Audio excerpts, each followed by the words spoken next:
Good morning. And it has been a wild morning already. Reports circulating that Tyreek Hill would be traded as the contract talks had stalled. The Chiefs really didn't want to handcuff themselves paying all that money to Tyreek and Patrick Mahomes. How are they going to field, the rest of the team, 53-man roster? Well, things boiled over and Tyreek Hill was ultimately on the move. And here are the details. The Chiefs are trading six-time Pro Bowl wide receiver Tyreek Hill to the Miami Dolphins for 5 draft picks, a 2022 first-round pick, number 29, a second-round pick, number 50, as well as a fourth-round pick, and a fourth and sixth in next year's draft in 2023. And what I'll say about this is it was rumored to be a lot more than this. And yes, 2 top 50 picks, number 29, number 50. That is a lot, but it was rumored to be huge. And this really is not all that much to give up for Tyreek Hill, who is one of the best receivers in the league. No question about it. Now, he is more speed than anything else, but he is a good route runner. His deep ball tracking is really good, and he is faster than everyone else by a lot. Like, he is the fastest player in the NFL. Probably the fastest player to ever play in the NFL. And that is extremely valuable when you develop these other skills the way Tyreek has over his career so far. And yeah, your grandpa is going to tell me Bob Hayes was faster. I don't care. Tyreek Hill is faster than any player that's ever played. And he uses that to great ability. Now, in Miami, with Tua not exactly renowned for the deep ball, I think is a pretty polite way to put it. And I think the real question is going to be, well, how is that offense going to function now, especially with Mike McDaniel as the new head coach? I'm not really sure that they're really going to look to push the ball deep down the field, even with the electric speed that they have. Like, you have Tyreek Hill now, and you have Jalen Waddle, and the depth of target is going to be the lowest in the league, which doesn't seem to make any sense. But these two are so good after the catch, being Hill and Waddle.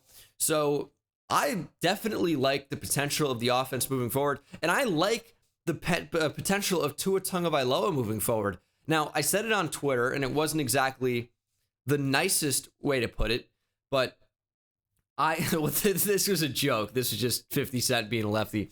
But I think that Tua can end up in the Jimmy G tier of quarterbacks, like Jimmy G to Kirk Cousins level, where he's not exactly a top 10 guy, and he's going to hold you back for that reason.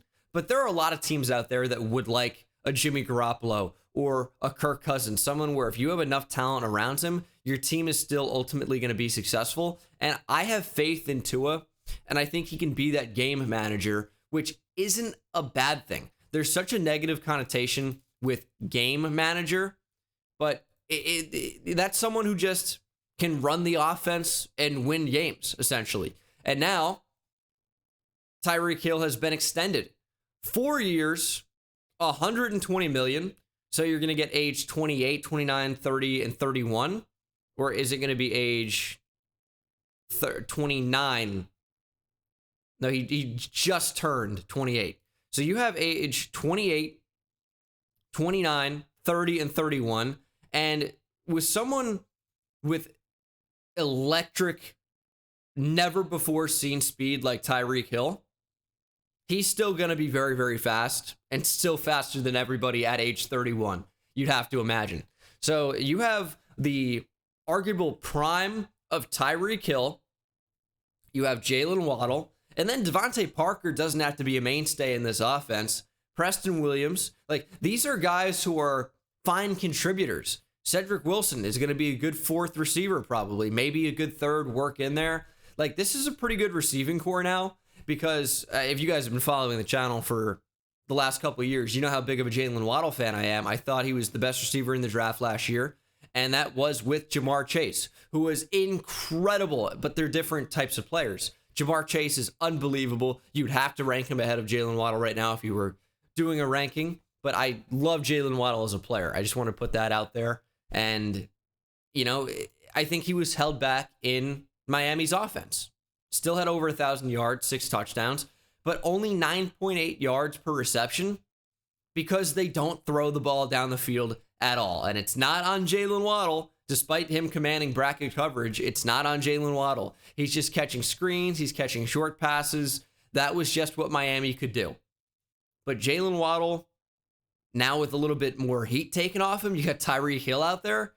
Things are going to open up for him. And yeah, maybe he doesn't have 100 catches, but the yardage potential goes up. You're not really going to be able to account for both of these receivers. And I hope that Mike McDaniel designs a few plays, starts implementing some stuff to get Waddle and Hill down the field vertically, stretch the field, space the field. That's what these guys are going to do. And then a guy like Devontae Parker or Cedric Wilson can eat in the intermediate, which is where, the Mike McDaniel offense can really, really shine. But these guys down the field are just game changers, game breakers, unbelievable deep threats. And I need to see them winning vertically and actually getting the football thrown their way. It just wasn't a thing that happened because Miami just couldn't do it. Not under Jacoby Brissett, not really under Tua Tagovailoa. I hope this year is different. I obviously will have my doubts about it until we actually see it happen. But there are no two better deep threats on the same team right now than Jalen Waddle and Tyreek Hill. You just cannot find a pairing with that type of speed and ability. And Waddle and Hill are more than just fast. It's going to be a very tough combo to stop, especially when you don't know where a screen's going either. When you don't know if Jalen Waddle's getting it or Tyreek Hill's getting it. I think there are going to be a lot of fakes, a lot of misdirection, and a lot of speed on this Miami offense. I'm really, really excited about it. As for the Chiefs, well, you are getting back a decent haul of draft picks. A decent haul. You're getting number 29, number 50, and the Chiefs weren't a team that had a lot of draft capital. Now, they picked at what? They pick at number 28? No, they're number 30 and number 29. And I wouldn't be surprised if we see the Chiefs try and move up the board. Because if you look at their receiving core, Tyreek Hill is gone. You have a great speedster, Mecole Hardman. Brought in Juju Smith-Schuster. Of course, Josh Gordon's still here. Doesn't really matter.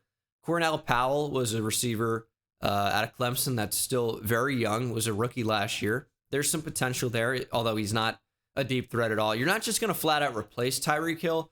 But what I would recommend is the Chiefs finding some way to land the best deep threat in the draft, and that's Jameson Williams. Now, Jameson Williams might not be available at the back end of the first round. There's just a really high potential shot that he goes earlier, even with injury.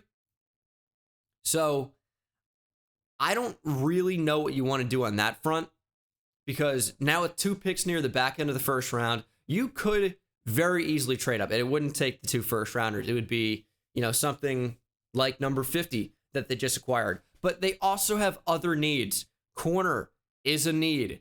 And it maybe isn't their biggest need because they need edge so badly. But now that you have receiver as a pretty big need, edge, corner, would they even consider trading up? The offensive line's been rebuilt. That's not a problem at all. Totally different concern from where we were a year ago. But it's going to be really tough to replace Tyrann Mathieu. Justin Reed's cool, but he's not going to be able to do what Tyrann Mathieu did probably, because nobody can. Corner, edge, linebackers still kind of a need. I like Bolton and Gay. I wouldn't say it's the biggest need, but could use another one in behind. It's just not great depth. But if you're the Chiefs, I think you're penciling them in for a first-round receiver if they stay put. If they have 2 first-round picks, I think you're going to see an edge rusher and a receiver go. That would be my bet for KC. Outside shot at a corner if one's available. Maybe they move up for one, although I would doubt it. That offense needs to keep going. And Patrick Mahomes is amazing, but losing Tyreek Hill will be massive for this offense. Mecole Hardman, as fast as he is not just going to be able to step in and be Tyreek Hill. Now, you might see his targets go up and you might see his production go up as a result. But as much as I like Mecole Hardman, he just is not Tyreek Hill. He just isn't. He's not as good of a route runner. His hands aren't as good. His deep ball tracking isn't as good. Now, he is only 24, so potentially sky's the limit. We don't know. And if you look at when Tyreek Hill broke out, like he wasn't amazing his rookie year. Started to figure it out down the line, especially broke out in 2018, but this is a great 2017 as well. But, Hardman could eventually do something similar. He's only 24 years old, just turned 24 a couple weeks ago. And now being arguably the number one threat in the receiving core on this team, I think he's more dynamic than Juju Smith-Schuster. He might go over 1,000 yards if you want to use that as kind of like the litmus test for how good a receiver is. I wouldn't agree that it is, but he's going to get more targets. And if I'm KC in the draft, I'm probably looking at George Pickens to be a new X. Jameson Williams, if you can move up, I don't think he's going to be available. Maybe a Christian Watson would be pretty fun. The Chiefs are in a good situation. Losing Tyreek Hill is massive, but you have an opportunity to replace him and get a little bit better because of the multitude of picks that you've acquired. And they're going to essentially clear up some cap space by doing this as well. So this is crazy. This is a massive trade. But you know what? Similarly to how I felt about Devontae Adams, it might be the best move for the Chiefs at the moment because of what it does for the rest of the team rather than what it does for just keeping one player. But on the other hand, playing devil's advocate, Tyreek Hill is not a replaceable player. You're not going to find that speed. You're not going to find that ability. Tyreek Hill is a special, special player, and the Dolphins got a good one as a football player. That's going to do it for this video. Let me know what you think down in the comments section below, and I will see you in the next one. Take it easy.